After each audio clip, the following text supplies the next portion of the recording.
Well guys, I had a failure. My Series 4 Kegerator from Keg King, the 3-tap one, failed. Basically, the display started blinking and I started to panic. I thought, I've got 3 beers in here today, I don't want it to go bad. Luckily they're in a sealed container, so that's not a bad thing, and they're under pressure, so even if they warm up, they'll probably help it age it a little bit better. But I need to now change the components over in it, and I'm here to show you how it's done.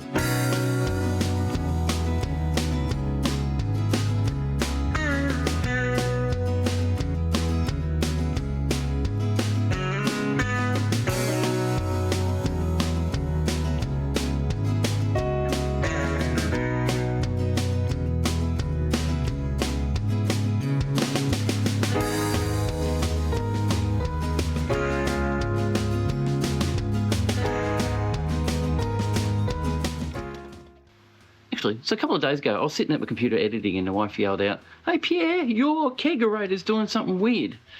And this is what it was doing.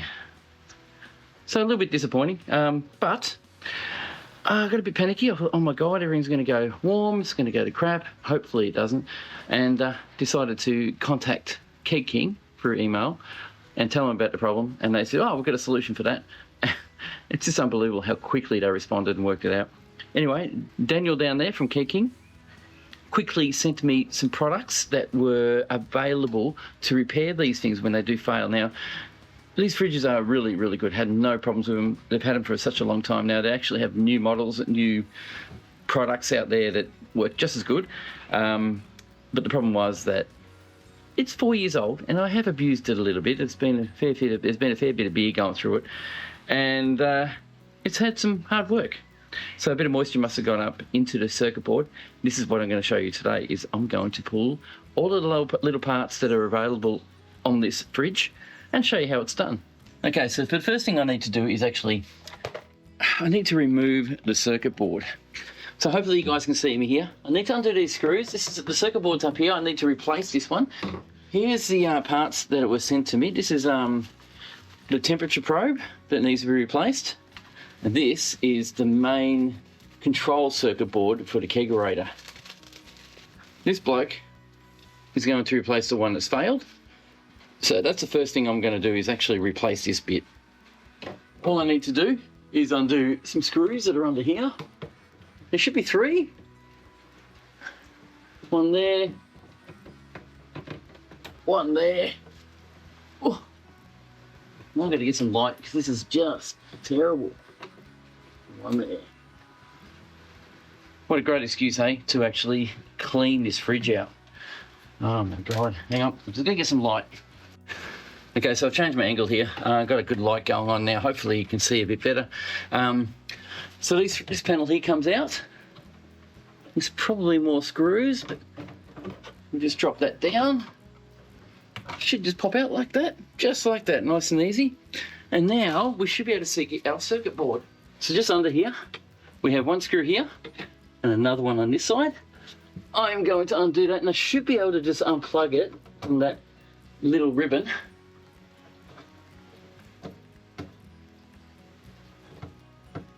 Now I'm replacing these parts. They're probably not faulty. This unit here is probably not faulty, but I'm going to replace it to show you how easy it is to actually do. Look at that, it's just dropping out already.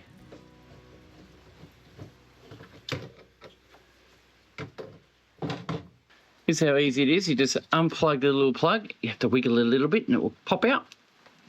Just like that. And that's our circuit board done. So I'm going to put that up and plug a new one in. Just like, make sure that the actual clips are in the right way around. So guide clips against the guides here, if you can see that. And then we can just plug it in. Done. So now all I have to do is push that back up into place and put the screws in.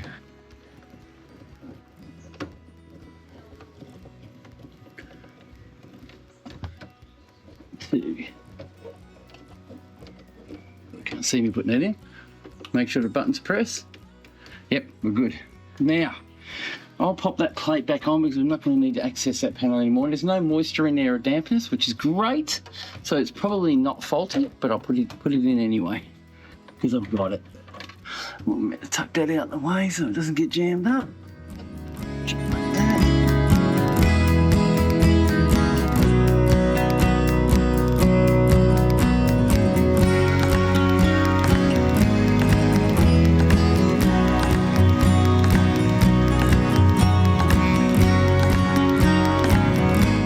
Okay, so the next thing we've got to do is change over to temperature probe.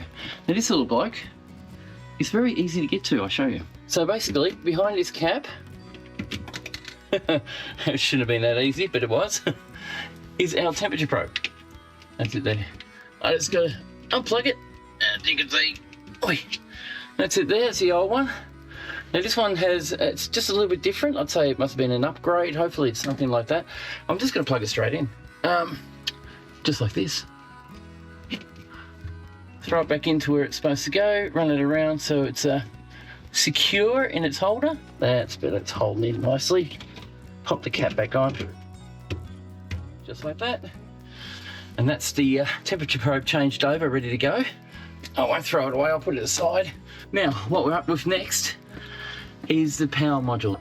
This is the power circuit, power board, or the power control module. Geez, look how dirty it is behind here. Need a quick clean while I'm here. Okay, just over here, that's the tray that catches all your dirt, or your slobber. Basically, as the fridge warms up and cools down, look at this in right. As it warms up and cools down, it creates a bit of sludge from condensation. It accumulates. Look at how dirty that is. I'm going to clean that. We're going to need to get rid of these cobwebs. Look at it, they've been there for quite some time. This is a 4-year-old fridge, so clean out the cobwebs here. There's probably spiders, but I don't care, I'll live. Now, I need to access this panel, so I'll get this cover off.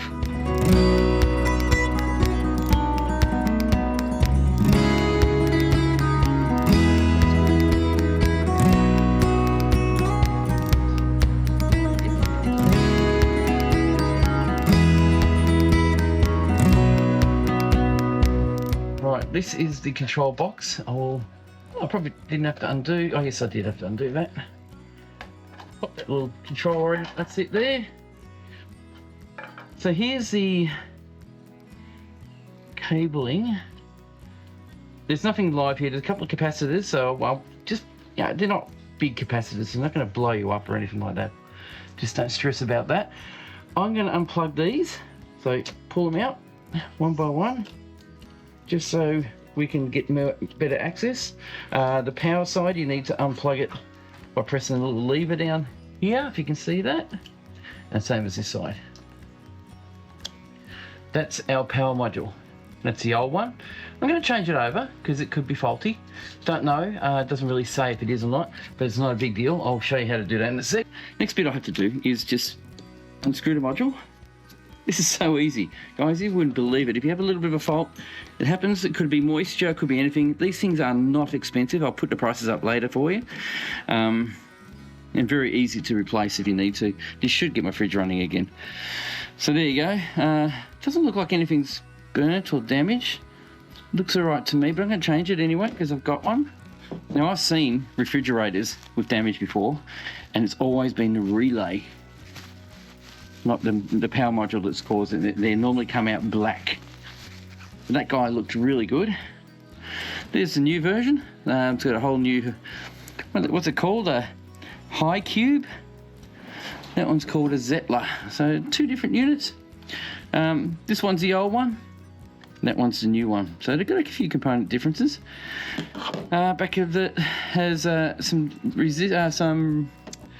resistors and transistors, very minute and micro. The circuitry is a little bit different as well, so that's a bit unusual. So they obviously improved it. Hopefully they improved it. So I'll throw this baby back on. Which way does that go? That way. Now I know it's that way because I remember the hole being at the top and the power side being on the right, or in that area. So it only had 2 screws, so I'll pop 2 screws back in. Actually, they're tiny and they're big. So obviously the ones that screw in are the ones that are tiny. So I'll do that firmly, not hard, not tight, just put it in firmly. You don't need to stress anything, it doesn't need to be. It's not going in a car. And we'll just put that together, just like that. How easy was that? Back together. Okay, I'll pop it back down and we'll put it back together. All right, so we've got our circuit board ready to go. And now throw it in. So all we have to do basically is retrace what we did and hopefully you took a photo of your circuitry plugged in. I'll put a photo up in a sec so you guys can use it. So the white ones went on top. That's the probe, I would guess. Make sure it clicks in. This bit of display, I would say. Or this could be the probe, I'm not sure. It doesn't really say on. Oh, it's a fan. That one says fan, so that's a fan one. The blue one goes into the blue plug, or blue and brown goes into the blue plug, and the power in goes to the top, just like that. And all I have to do now is just pop the plastic cover back on.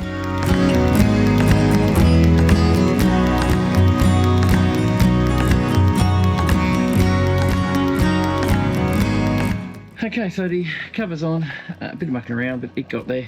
I'm still trying to be gentle with everything, make sure I don't destroy some of the pipework here. But once you pop a hole in these things, they don't like it. They tend to get a bit uppity about it. So I'll pop the screws back in and we'll fire her up. Okay guys, I'm going to plug the power cable in. Moment of truth. There we go, got power. And it's on. Okay, let's see if the buttons function. This is a bit funny, this one. 70 degrees Celsius. Fahrenheit, they work. Fan on, off. Warm up, colder. What temperature? -5. I don't want it -5. I'll bring it back to about 2 degrees, let's say. It works. How about that? Okay, so basically, I did this to show you how easy it is to repair something that fails. I've obviously got updated components in there now, so it's probably going to last another 4 to 10 years. I hope it's 10 years. But at least I don't have to buy another refrigerator, which is absolutely brilliant. And this is why I filmed this, to let you guys know how to do it.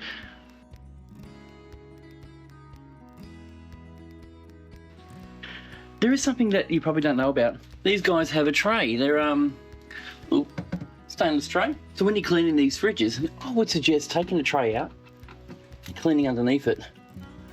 Might as well while we're here. So I'll do it now, just to show you. And I'll finish cleaning this up. I've just got some Ajax micro particle cleaner. Seems to work a treat. And we'll get it done, get it back together, and I'll show you it all working at the end.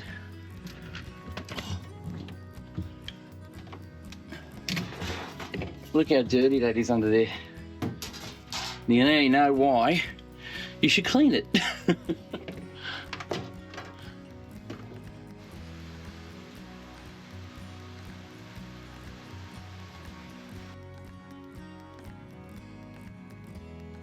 Okay, I'm really happy with this Kegerator. Came out beautiful.